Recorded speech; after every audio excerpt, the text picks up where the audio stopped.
Salve galera, eu sou Solange Santana, aqui na voz do Faculdade das Ruas hoje.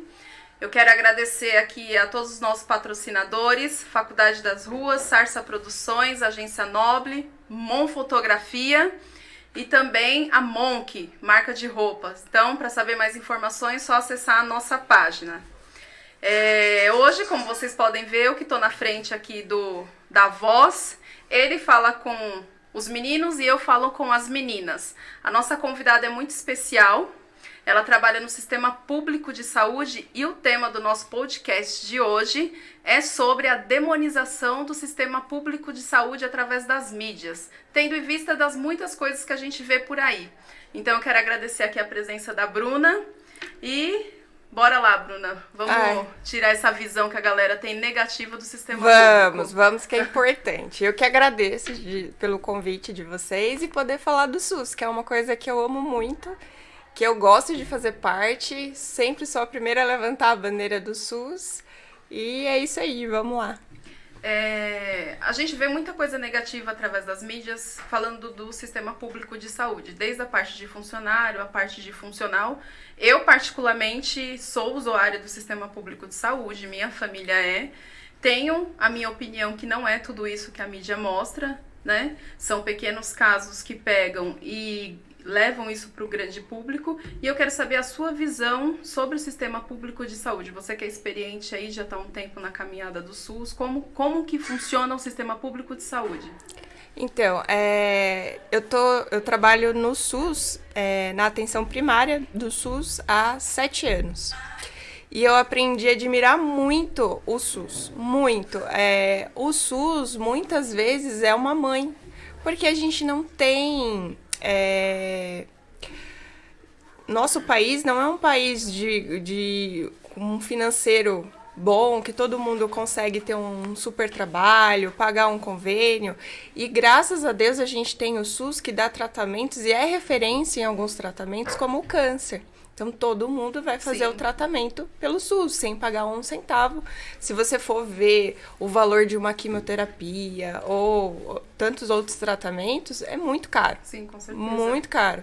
E o SUS vai oferecer tudo isso. Até remédio de alto custo, entre outras milhares de coisas que o SUS tem. Claro, sempre vai ter aquilo que a gente pode melhorar, né? Os recursos que é enviado para o SUS, como é administrado, tem N coisas que podem ser melhoradas e devem ser melhoradas, né? E a gente tem que olhar isso. Só que a gente coloca, quando a gente às vezes vai para a mídia, muitas vezes eu já até filmaram na frente da UBS que eu trabalho, o povo na frente e todo mundo começa aquela... cascata, assim, sabe? Um começa a falar mal, aí puxa pro outro, e todo mundo começa a falar mal, e aquilo vira uma porcaria, né? Pelo consenso geral. E aí a gente sempre tá, eu até falei pra você antes, a gente sempre olha Estados Unidos, países de primeiro mundo, a gente sempre quer ser eles, né? Claro, tem muitas coisas que a gente tem que pegar deles, muita coisa legal pra pegar. Mas a área da saúde, se você ficar doente lá, você tem que pagar o resto da sua vida uma internação. Com certeza. Né? E aqui não, aqui a gente tem um sistema de saúde muito legal, que tem tudo que você precisar, você consegue pelo SUS. Com certeza. Né? E eu vejo também que, às vezes, essas pessoas que reclamam, elas reclamam sem causa. Sim. Ela reclama porque alguém ouviu, porque teve uma matéria, porque escutou alguém falando, e às vezes, de fato, com essas pessoas nunca aconteceram nada. Sim. Aconteceram com outras pessoas. Porque, vamos colocar aí a saúde como ela está hoje. A gente passou por uma pandemia que teve um colapso na área da saúde. Mas o colapso na área da saúde foi um efeito cascata de anos de desvios de verba e que isso não foi falado. A gente tem vários hospitais que estão em construção desde quando? Sim. Um hospital para ficar pronto, que a gente sabe que não é tão fácil, todo estruturado, num sistema privado, ele é muito rápido. Em 2 anos, esse hospital está todo estruturado. Isso quando não começam as alas a funcionar antes e aquelas alas de terapia intensiva começam depois. Aqui a gente tem um hospital que levou 10 anos para ficar pronto, né? E a gente também sabe do desgaste dos funcionários, né? Sim. Eu tive a oportunidade de, há 5 anos atrás, ir em Pernambuco, na cidadezinha da minha mãe, onde ela nasceu, e a gente vê que lá a saúde é precária. Lá não tem uma UBS, um posto de saúde. Tem uma maternidade, que é onde cuida da cidade inteira. E como que é esse desgaste dos funcionários da área da saúde? É complicado, ainda mais agora nessa época de pandemia, que tá todo mundo meio com a saúde mental prejudicada, né? Principalmente agora, igual a gente tá com o caso da UBS que eu trabalho, tá com 3 funcionárias que perderam entes queridos. E assim, a gente não sabe se é a gente que tá lá levando, porque a gente tá ali na linha de frente, Sim. né? Eu trabalho em UBS mesmo, em postinho de saúde. E agora, durante a pandemia, eu fui remanejada para estar ali na entrada mesmo, na internação hospitalar. Então, tô trabalhando com a parte de fisioterapia respiratória, já atendi na emergência, agora estava na enfermaria, atendendo os casos de Covid. Então, a gente não sabe, né, como que é, se a gente que leva para casa e tal. Então, a saúde mental dos profissionais está muito prejudicada. E fora mesmo de pandemia, a gente fica até chocado, porque todo dia dentro da UBS ou do hospital tem briga, tem gente quebrando, querendo bater em médico, bater nos enfermeiros, sabe? Então, a população mesmo refere isso. Fala assim, nossa, que pena, né? Um médico tão bom não quis ficar aqui. Sim. Ou uma enfermeira ótima, uma equipe multidisciplinar ótima, não quer manter no lugar por conta, às vezes, que a população não respeita, acha... Já teve caso de amigas que saíram com o carro todo riscado por ter falado um não, porque às vezes não é o profissional que não pode fazer, é o sistema. É o sistema, exato. Né? Eu já vi num programa de TV, nesses que o consumidor reclama e a pessoa vai lá bater boca, né? Geralmente bate boca com quem não adianta, né? Ou a caixa do mercado, ou a gerente da UBS. O elo mais fraco. O elo mais fraco, E aí ligaram para uma OBS falando que a pessoa precisava de fralda e a OBS não liberava. E aí, tipo, jogou na gerente isso, né?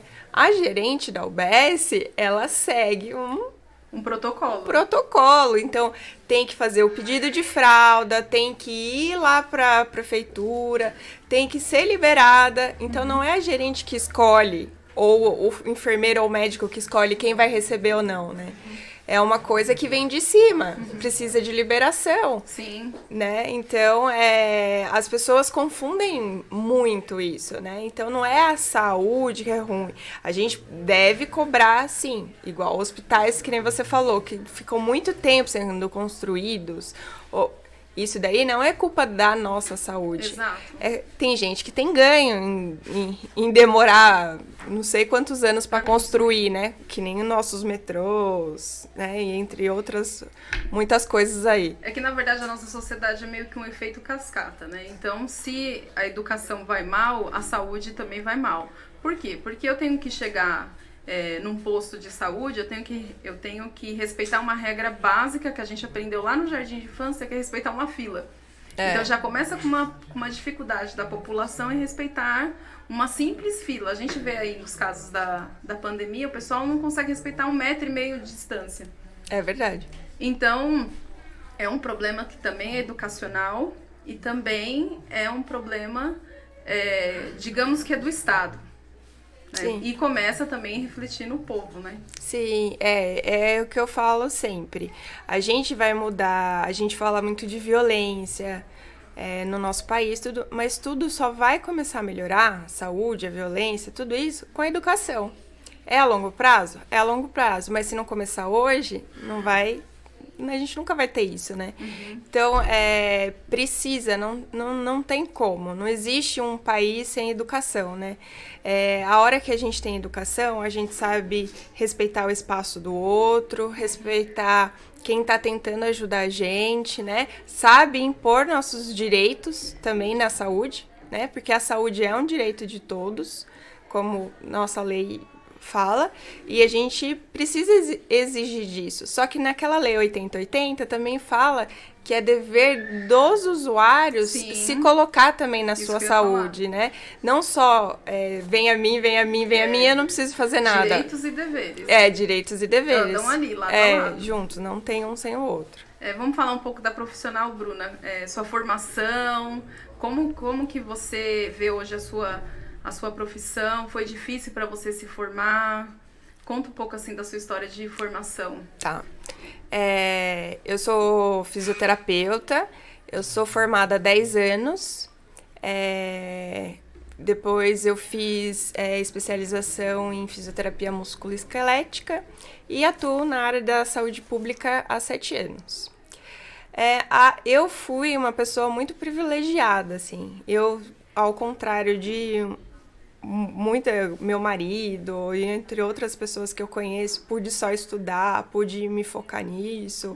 Legal. Então, graças a Deus, eu fui privilegiada no nosso país, que eu sei que não é o comum, né? Sim. Que a maioria das pessoas tem que trabalhar e tem que estudar à noite. Não pode se dedicar 100% a uma única coisa, né? Isso, né? É uma das que nosso país nunca vai ser igual, né? Para mim, por exemplo, eu vejo eu e meu marido, enquanto eu só podia estar me focando só para estudar, ele tinha que trabalhar e estudar. Sim. Então, para mim, era bem mais fácil eu me sair melhor nas coisas, porque eu podia me focar numa coisa só, né? Então, assim, graças a Deus foi tranquilo, assim, a minha trajetória na faculdade. Minha residência foi um pouquinho mais difícil, tive que lutar para conseguir estar lá mesmo, era bem mais concorrida e tal, e depois prestar prova, trabalhar no estado, tudo isso, né? Por que eu perguntei da questão da educação, até para as pessoas saberem, da formação? A gente sabe que para a gente ter médicos bons, eles têm que ser bem formados, né? Um curso de medicina no nosso país não é uma coisa barata. Não, muito caro. Então, livros são caros. Sim. Então, houve também esse colapso no sistema da saúde e tudo mais, porque o número de médicos que são formados, o número de profissionais formados nessa área também não é suficiente para atender uma população do tamanho do nosso país. Sim. A gente sabe que o nosso país é vasto aí, ele é muito grande. Até eu estava esses dias vendo a quantidade de países que cabem no Brasil e eu fiquei assustada. Fiquei assustada, porque eu não sabia que o nosso país era tão grande. Então, me conta um pouco do seu dia a dia. Como que é esse dia a dia ali dentro dessa UBS? É corrido? É muita gente mesmo? A gente tem metas, né? Que a gente tem que bater. Então, em visitas domiciliares, em consultas só minha, eu faço parte de um núcleo de apoio, né? Que deixou de existir, já saiu uma portaria deixando de existir. Então, agora a gente fala que é equipe multiprofissional, né? Que tem fono, psicólogo, psiquiatra, assistente social e fisioterapeuta. E a gente dá apoio às equipes de saúde da família, que são aquelas equipes que tem o médico, enfermeiros, o pessoal que bate na casa, né, os ACS, e os auxiliares. Lá dentro, eu trabalho muito com a equipe multidisciplinar. Nosso trabalho é totalmente ligado. A gente até brinca que eu sou físio de saúde mental, físio de... porque acaba ficando ligado tudo junto, físio da assistência social, porque trabalhando na periferia é engraçado, porque eu não tenho como só pensar na fisioterapia. Por exemplo, o paciente teve fratura, tal, eu quero encaminhar para um centro especializado. E às vezes a pessoa não tem o que comer em casa. E aí, como que eu mando para um lugar longe da casa dela, que nem sempre os lugares são perto, Sim. E a pessoa não tem nem o que comer? Então, eu tenho que articular com a assistente social, Acaba cuidando de tudo, né, ali tentar dar um suporte adequado para aquele paciente. Isso, às vezes você vai ver a pessoa tá com N dificuldades lá nutricionais e por isso que ela não tem uma melhora. Então, eu tenho que ver com a nutricionista, eu tenho que lidar diretamente com o psiquiatra e a gente, em conjunto, consegue fazer a reabilitação dessa pessoa. Legal. Então, assim, é coisas que a gente, às vezes, não vai ter no particular. Ou no particular, eu vou passar ou com o fisioterapeuta ou com o fono. Às vezes, eu não vou ter os dois juntos. Ou com a psicóloga ou com, né, ou o físio. Então, assim, é legal porque a gente consegue juntar e unir as profissões que são muito complementares. O SUS, ele é tão legal que ele já foi estudado por vários países para ele ser implantado, né? Sim. Quando a gente fala que o SUS é uma mãe, de fato o SUS é uma mãe. Por quê? O cara não quer tomar vacina, eles vão lá na casa do ser humano, quando não leva até o posto, eles aplicam a vacina na casa da pessoa. Não tem, gente, não tem. Pode consultar país no mundo inteiro que faça isso. Isso é verdade. A gente, às vezes, eu fico indignada com isso, porque às vezes a gente vê se a saúde é um direito de todos, mas a gente não tem a parte que a gente tem que se responsabilizar. E deveres. Se a vacina está disponível, é um dever do Estado tá ali com a vacina disponível. E é direito do cidadão ir lá tomar vacina. Se ele não tem nem essa consciência... Sim. Teve a época da vacina da febre amarela, né? Que aí, teve campanha, o pessoal indo trabalhar no sábado para vacinar quem não foi no posto tomar. A gente tinha a lista de quem foi e quem não foi da nossa área de cobertura, né? Sim. Eu até fiquei assustada, eu falei assim, nossa, e o povo consegue reclamar tanto, e que nem você falou, endemoniza o SUS, né? O sistema de saúde. E igual gestante. Gestante, você vai ver nas salinhas lá das equipes, tem o número de gestantes, o número de pessoas insulino-dependentes, o número de hipertensos, tem programas para todas essas populações. Os médicos de família conhecem geralmente todas as famílias da área deles, que é gente pra caramba. Com certeza. Né? E assim, gestante se ela não vai lá no posto fazer o pré-natal, as ACS vão lá, falam com os médicos, enfermeiros, quem não tá sendo acompanhado, quem não tá fazendo pré-natal, e o pessoal vai atrás. Porque é prioridade gestante. Gestante passa na frente, no dentista, faz todo o acompanhamento. Então, tem muita gente que refere. Pré-natal de SUS, muitas das vezes, é melhor do que um de particular. Sim, com certeza. Porque até de você ter aquele acompanhamento, você tem ali a cardeira, todo o cuidado, de fato, do começo até o final ali da gestação, porque esse mesmo posto de saúde vai cuidar da vacinação da criança, da vacinação, das primeiras vacinas, sim, do pediatra. Então, de fato, é um acompanhamento que vai ali por longa data, né? Sim, tem depois que tem neném, aí tem consulta semestral, depois quinzenal, depois vai virar mensal, depois anual, mas sempre vão estar de olho, e assim, vai ser geralmente o médico generalista, que é o médico da equipe, né, da família, e aí, se precisar, eu preciso passar num ginecologista, porque eu fiquei com alguma coisa, ou pediatra, ou um pneumo para criança, aí o médico faz os encaminhamentos. Mas a família sempre vai estar acompanhada, né? Até as agentes comunitárias vão fazer visitas nas casas que tem neném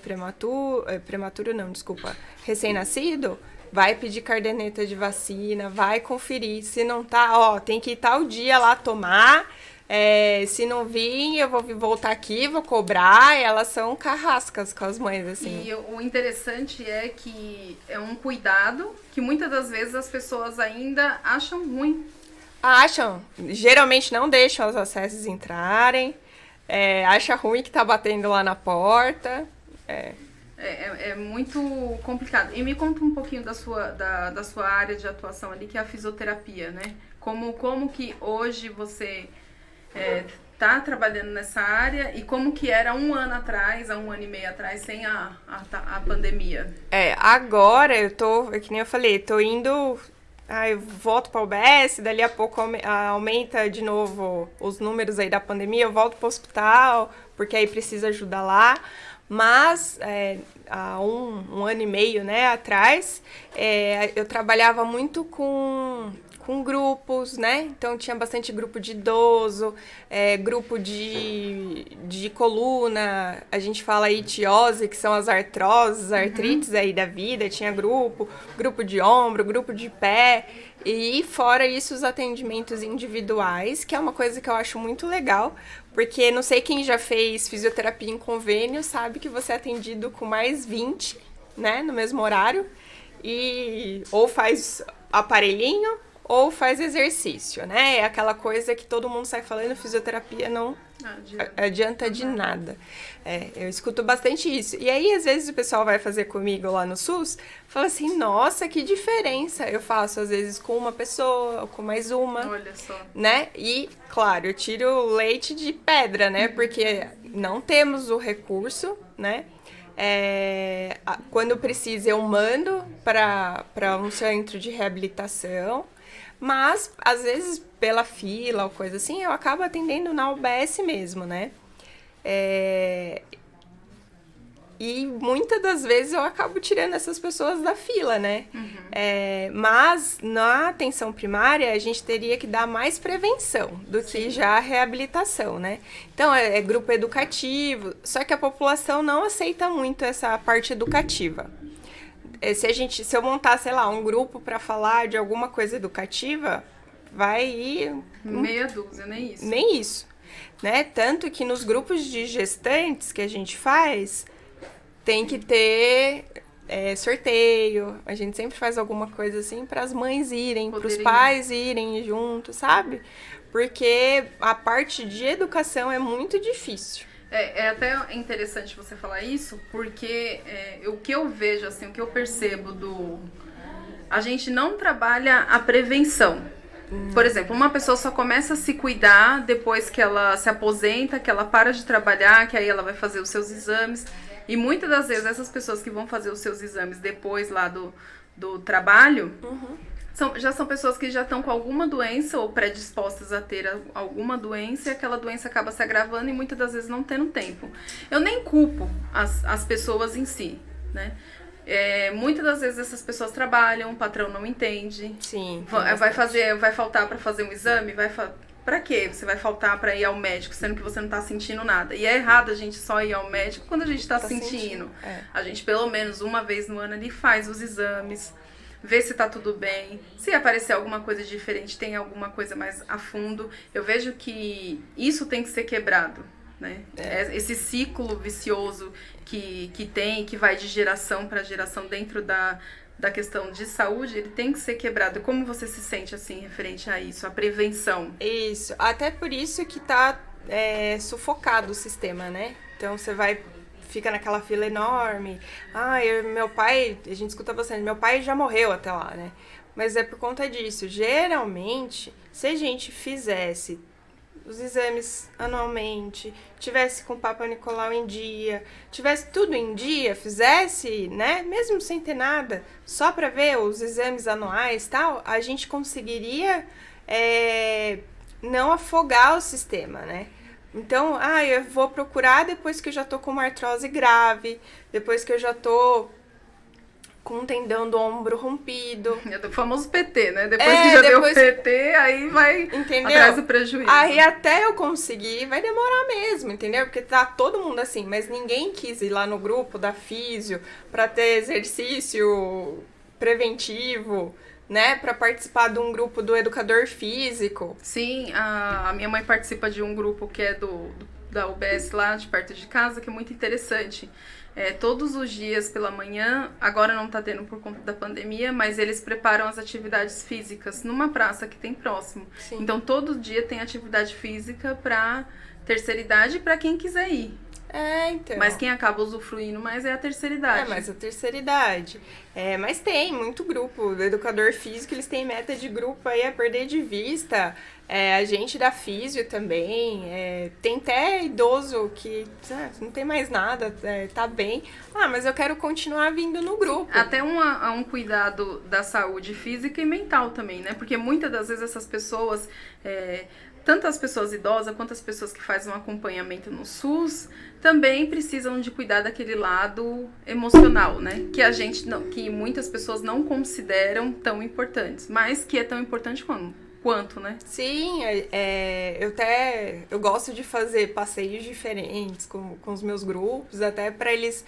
Porque quando a gente vê isso em todo lugar, né? Na igreja, na vizinhança. Quando a gente tá em grupo e a gente se dá bem naquele grupo, a gente tem. Sim. A gente quer continuar ali, né? Então eu gosto de sair com eles, fazer as coisas, põe desafio. Muito legal. Ano passado não deu por conta da pandemia, mas no anterior a gente foi pro cinema, levei os idosos do grupo de coluna, todo mundo pro cinema. Nossa, então, assim, final de ano, pode ver, em tudo que é UBS. Tem festinha, tem festa junina, a gente tem grupo de forró com sanfoneiro dentro da UBS. Então, assim, uma família. Você vai formar, porque a gente passa mais tempo com eles do que com a nossa própria família, né? Verdade. Então é legal, assim, e eles se envolvem mais com a saúde quando a gente fazendo essas coisas mais lúdicas, né? Sim. Então eles tem dia do idoso, aí no dia do idoso a gente faz festa, já aproveita para fazer os encaminhamentos para todo lugar que precisa, porque é um dia que eles vão no posto e a gente consegue fazer tudo isso de uma forma mais legal, mais descontraída, para ficar legal para eles também, né? Sim, e o que eu acho interessante do SUS é que o SUS tem atendimento de tudo, desde dentista a atendimento psicológico, a grupos de rodas de discussão, que tem muito, principalmente para quem faz tratamento da obesidade, tem lá os grupos de apoio. Tem. Peso saudável, né, que a gente fala, que aí também faz os encaminhamentos para endócrino, passa com psicólogo também, né, nutricionista, e até para fumante a gente tem, né? Então... Você vê que é um sistema que ele é completo, ele tem profissionais que são mega capacitados e que, às vezes, porque a informação é passada de uma outra forma, acontece de funcionário ser agredido, de ter pessoas que chegam em UBS com arma. Já Sim. Escutei várias histórias de pessoas que trabalham dentro do sistema público de saúde que foram agredidas por pacientes, por familiares de pacientes. Então, como que você vê essa questão do respeito do profissional dentro da área da saúde, por parte dos pacientes mesmo? Então, é complicado, porque é igual essa semana passada, acho que foi, eu tava na área do Covid e tava uma senhora, tava vendo saturação dela, tudo isso, e aí o filho entrou. Aí eu falei assim, você não pode ficar aqui, porque aqui é Covid e tal, tem que esperar lá fora.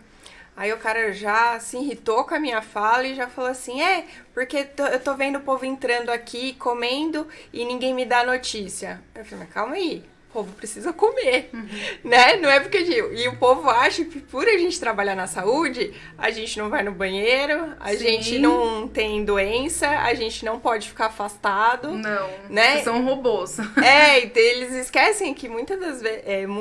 Não tem horário de almoço, não tem... E acha ruim da gente falar assim, a pessoa tá almoçando. Já ouvi falar da assistente social, que a assistente social, ela vem de carro trabalhar, né? Mas não pode fazer o negócio pra mim, pra eu pegar o ônibus e tal. Mas calma aí, a pessoa tá trabalhando, ela tem direito também de ter o carro dela. Sim, com ela certeza. tem direito de ter a casa dela, né? Não é por... E então o povo acha... Não sei o que acontece, né? Acha que a gente não é pessoa, acha que é robô mesmo, né? E aí é nisso que eles falam, gritam com a gente. Às vezes não é uma coisa que tá na nossa mão, né? Que dá pra gente mudar. Tem que respeitar o sistema.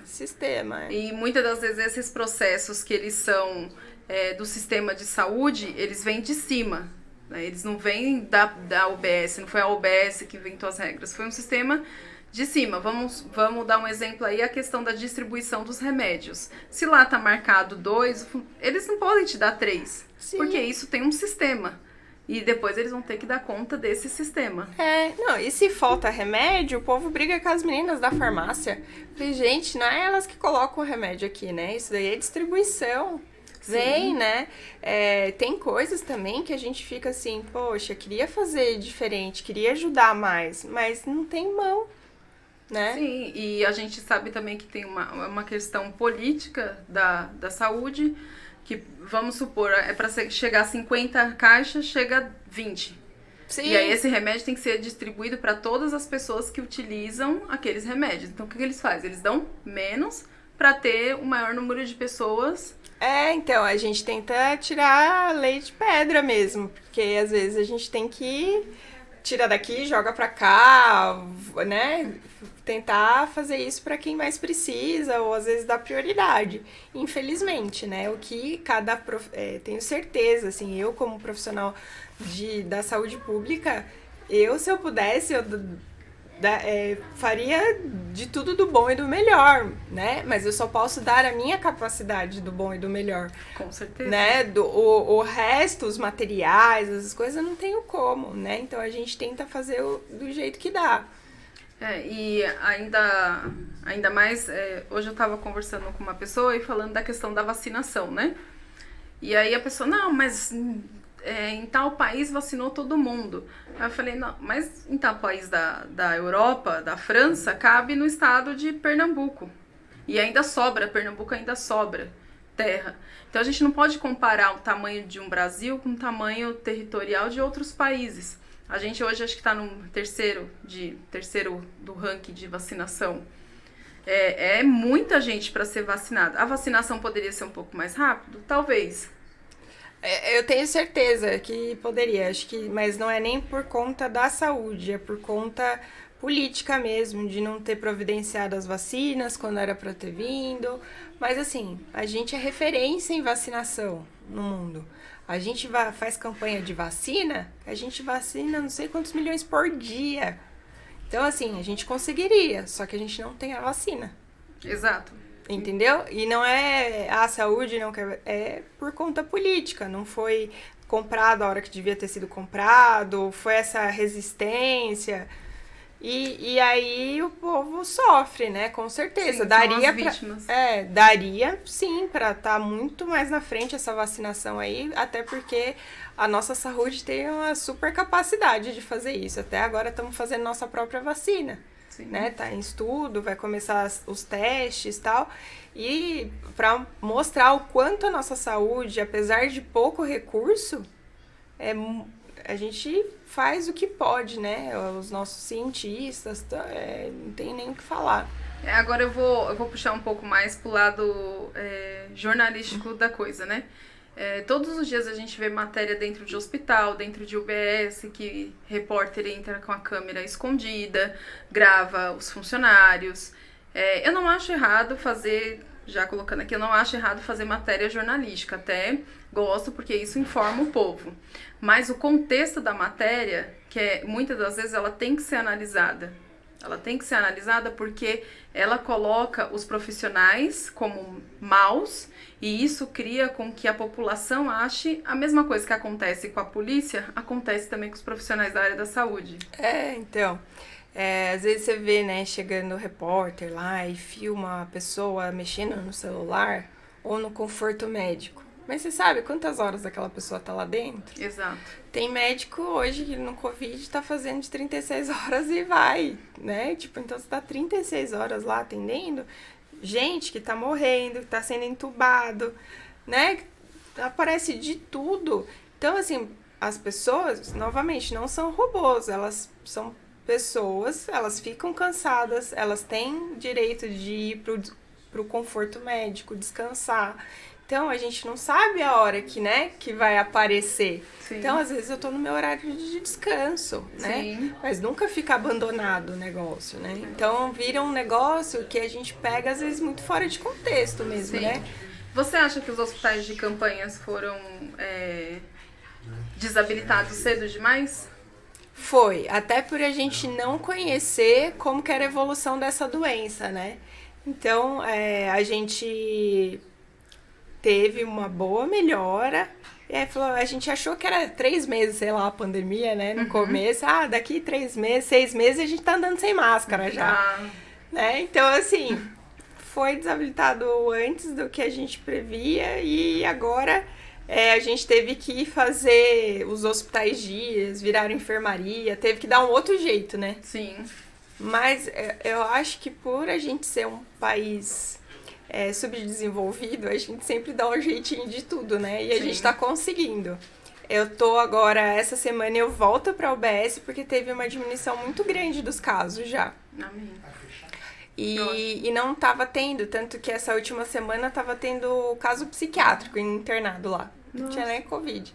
Então, assim, graças a Deus, tá melhorando, que continue. Só que aí todo mundo tem que cooperar pra não vir uma terceira onda aí, né? Sim, com certeza. Cada um fazendo a sua parte aí, né?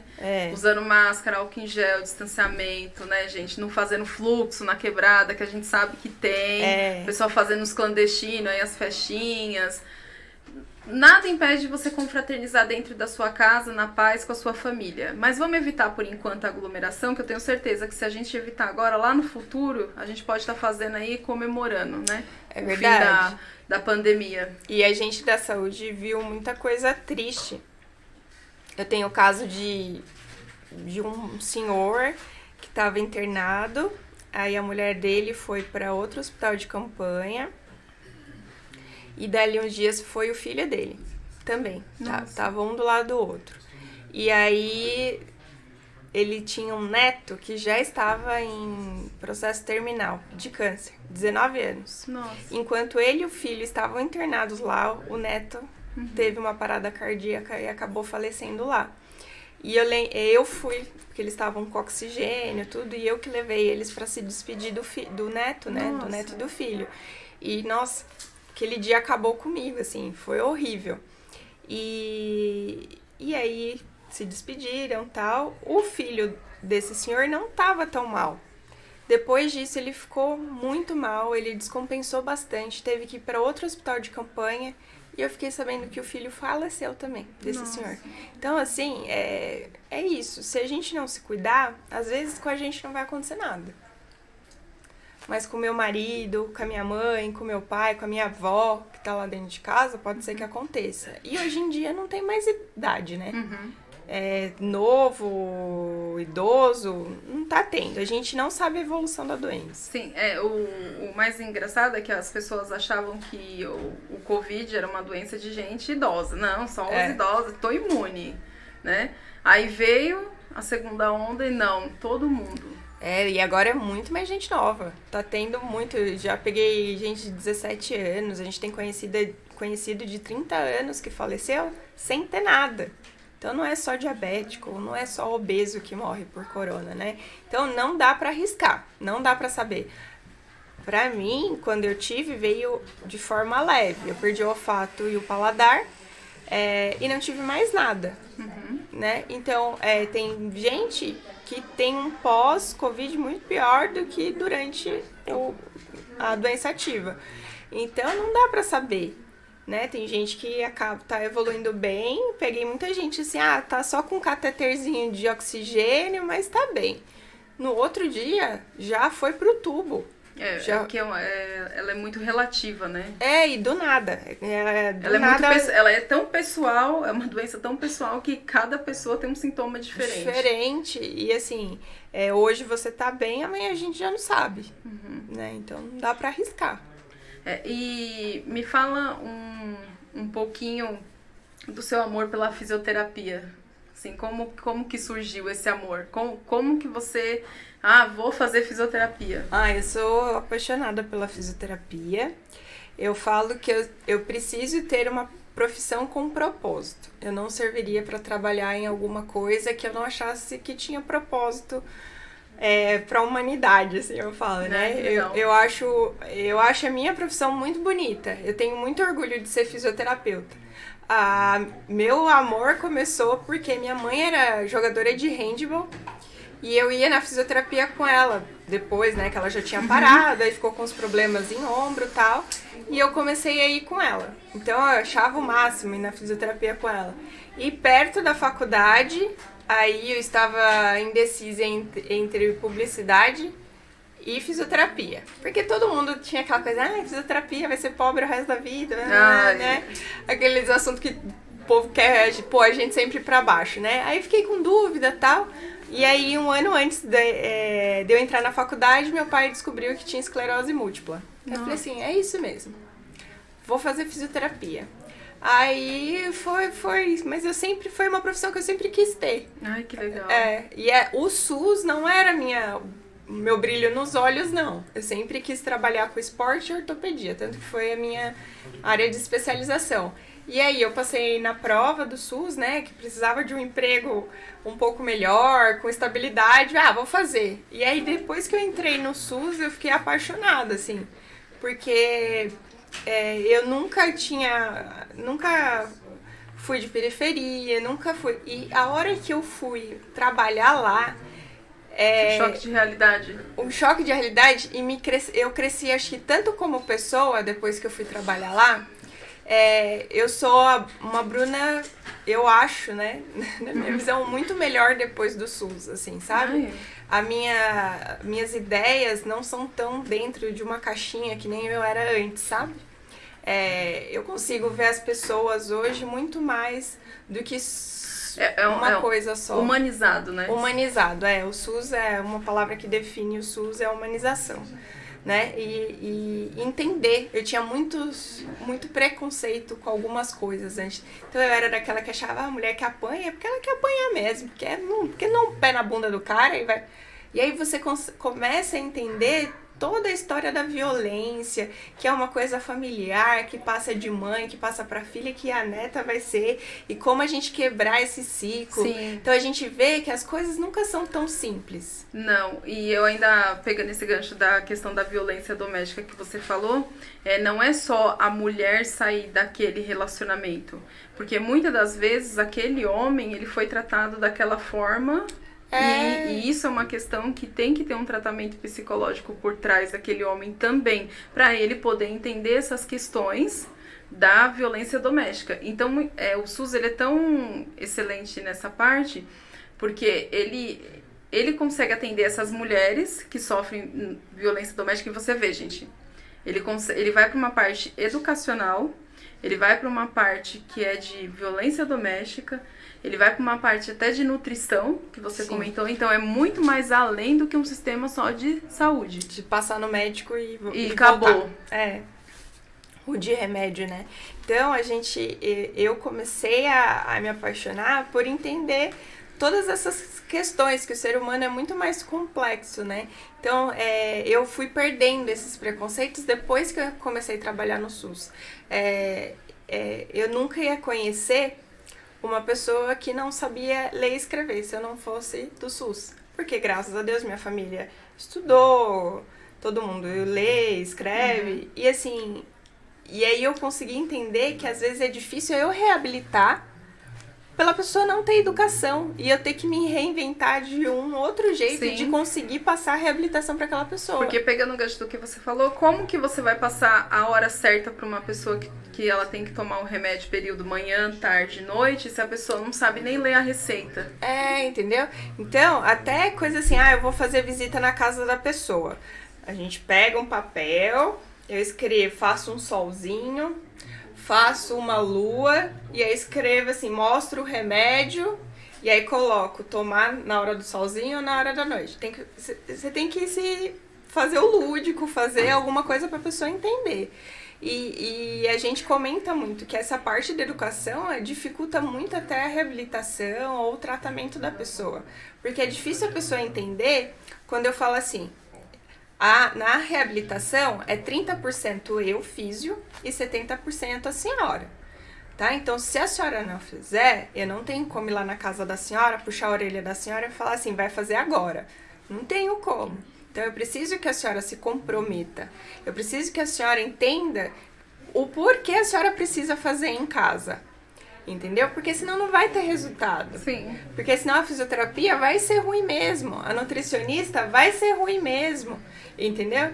Porque a pessoa não faz aquilo. Então não adianta eu dar o remédio da diabetes pra você e não te ensinar a dieta. de não te ensinar o porquê carboidrato vira açúcar no sangue, então por que eu tenho que diminuir o carboidrato? Porque senão ela vai tomar o remédio, mas eu me empantuo de pão, de massa, né? E muitas das vezes a pessoa tem uma dificuldade em fazer uma dieta balanceada, em fazer, porque ela também não tem nem o básico em casa para comer. Então como que eu vou passar uma dieta para um paciente, sendo que ele não tem nem que comer em casa? Então, isso é muito complicado. Eu olho, às vezes, paciente obeso, tá com uma super dor no joelho, já tem uma artrose grande. Aí eu falo com a minha colega, né, a nutricionista, fala assim, Andresa, atende comigo esse paciente e tal. Aí a Andresa, tem que começar a fazer assim, assim, assado. Aí ela, mas eu não tenho fruta na minha casa. Então. Eu não tenho verdura. E detalhe, a gente alimenta 1/4 do mundo e pessoas passam fome. Se você for no final de uma feira, se você for no final de uma feira ali no Ceasa, você olha o tanto de comida que é desperdiçada. Fora, né? Porque eu poderia ter uma campanha que faz contra o desperdício da comida, mas eu não tenho. Ou se tem, não é do grande público, não é do grande conhecimento e não tem o devido destaque na mídia. Eu falo, assistência social no nosso país é muito importante, né? Tem muito recurso mandado de forma errada, para pessoas erradas, para pessoas que tiram proveito disso. Mas tem muita gente que trabalha em 2 empregos e ainda assim não consegue comer. Sim. Né? Ainda assim tem dificuldade para pagar seu aluguel, as suas contas. Então a assistência social entra também na saúde, né? Uhum.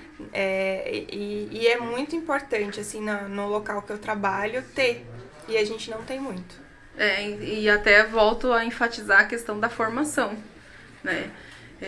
Por mais assistentes sociais, por mais médicos, por mais pessoas que têm que ter a capacidade e ser capacitado para chegar até lá. E até a valorização desses profissionais, né? Com certeza. Porque você vê assim, tem médicos formados, só que eles não querem ganhar, sei lá, um valor se eles podem se especializar em outra coisa, trabalhar numa clínica, vou trabalhar num lugar, num hospital grande e ganhar muito mais. Exato. Né? Então, o SUS, às vezes, é uma passagem deles. É só, vou juntar um dinheiro aqui no SUS para depois eu fazer minha especialização e trabalhar num lugar melhor. Quando você vê aqueles médicos que meu médico é maravilhoso, fica 1 ano e vai embora. Mas assim, médico é quase todos. A gente perde porque eles entram numa especialização e vida para eles que segue, né? E assim, eles estão procurando o melhor para eles também, né? Sim, com certeza. E é a falta que faz do investimento na saúde, né? Do investimento nos profissionais. Então, tem profissionais ali, tipo, de multiprofissional também, que é muito bom, e a gente não vê o Estado valorizando isso, né? E tem a desvalorização ainda dos profissionais, né? Porque eu vejo, voltando na cidadezinha da minha mãe, nenhum médico quer ir trabalhar lá. Sim. Por quê? Ele sabe que se ele chegando lá, ele não tem ferramentas, ele não tem uma estrutura, ele vai trabalhar pra caramba, vai atender milhões de pessoas, não sei quantas mil pessoas no dia, a cidade inteira, né? Às vezes eu vejo lá é uma maternidade que esse obstetra, acho que da maternidade, atende todo mundo de tudo. Os enfermeiros atendem, então, tipo assim, é uma maternidade que ali, mas ela que atende tudo porque não tem uma estrutura de uma UBS. E outra que não tem um incentivo para aqueles jovens daquela cidade, daquele bairro, estudar para poder, um dia eu quero fazer a diferença onde ajudar eu moro. A própria comunidade, né, dele. E você vê, às vezes, tem bastante paciente que às vezes vem de algum lugar do Nordeste, algum desses lugares que não tem tanto recurso ou é limitado o recurso do local, e aí tem que vir para outro estado para conseguir o tratamento. Exato. Né? Tem que ficar dias viajando aí para conseguir um tratamento melhor, mesmo no SUS, né? Sai do SUS de um estado para vir para outro estado ser tratado no SUS também, mas é porque lá não tem esse recurso, não tem quem trabalhe, não tem investimento, né? Então, galera, eu vou fazer aqui as minhas considerações finais. Muito obrigada pela sua participação aqui Imagina. no nosso Tirando as Dúvidas aí, né? Então, galera, direitos e deveres. Não esqueçam que o SUS está a favor de vocês e os profissionais estão lá para ajudar vocês. E eu gostaria de que você passasse aí uma mensagem para a galera aí de casa, referente à sua visão como funcionária, com tanto amor que você falou aí pela sua profissão dentro do sistema de saúde. Eu queria que você desse um recadinho aí. Eu agradeço pelo convite. Imagina. De poder falar, defender o SUS. E eu queria que todo mundo lembrasse que já fez parte do SUS algum dia, indo lá tomar a vacina, levando o seu filho para tomar as vacinas iniciais, fazendo pré-natal, indo fazer alguma consulta ou fazendo um tratamento mais grandioso aí que seja. E que a gente defenda isso, porque não é em todos os lugares que tem. E os lugares que não tem, pessoas às vezes morrem sem nenhum atendimento, sem nenhum olhar. E graças a Deus a gente tem o SUS, tem condições de melhorar, a gente precisa lutar pela melhoria do SUS, sim. E ajudar os profissionais, ajudar no que a gente puder a comunidade, para o SUS ser cada vez melhor, que a gente possa abraçar cada vez mais pessoas com o SUS. Então é isso, galera. Acessem nossas páginas, nossas redes sociais. Se você tem algum trabalho de impacto na sua comunidade, manda pra gente. A gente vai analisar e você pode ser o nosso próximo convidado. Eu quero agradecer à Agência Noble, ao Faculdade das Ruas e à Sarsa Produções. E até a próxima.